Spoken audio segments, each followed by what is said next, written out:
what MicroStrategy is doing, it makes a lot of sense from a math standpoint.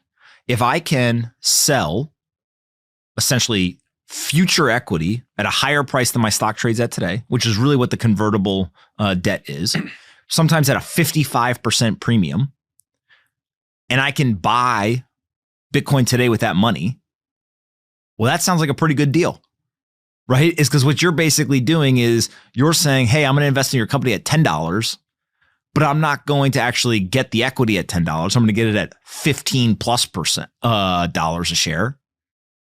Well, why would I not do that? I should do that all day long, right? It's no different than Warren Buffett or anybody else saying, hey, if my stock's overvalued, I issue more shares. If my stock's undervalued, I buy back my shares. This is just a unique way of doing it. And it's a different use of the proceeds, right? So I think that's first of all. Now, the counterweight to that is there's a hell of a lot of people I see saying nothing can go wrong. I'm not in that camp. I couldn't sit here and tell you what can go wrong, but what I can tell you is that an alarm goes off in my head when I start seeing everyone saying nothing can go wrong. And so that's the hard part of the analysis, is that a lot of really smart people that I talk with, they say, listen, I get why it's going up. I get why Saylor's doing what he's doing.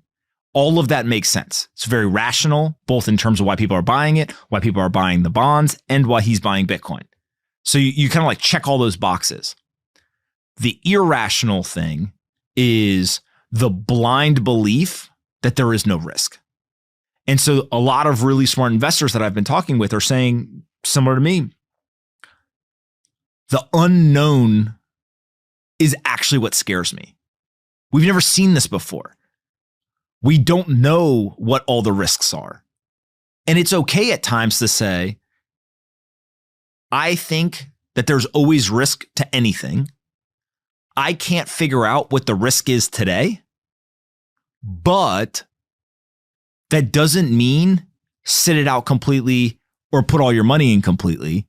Maybe actually the way to quote unquote risk mitigate an unknown is some people will get a little bit of exposure, but they will also de-risk by not putting 100% of their money in, right? And so it becomes this very interesting dynamic of, I think the reason why MicroStrategy is getting so much attention in the media is because the price is going up so much, naturally. The reason why MicroStrategy is getting so much conversation in private or behind closed doors is because this is the ultimate intellectual exercise.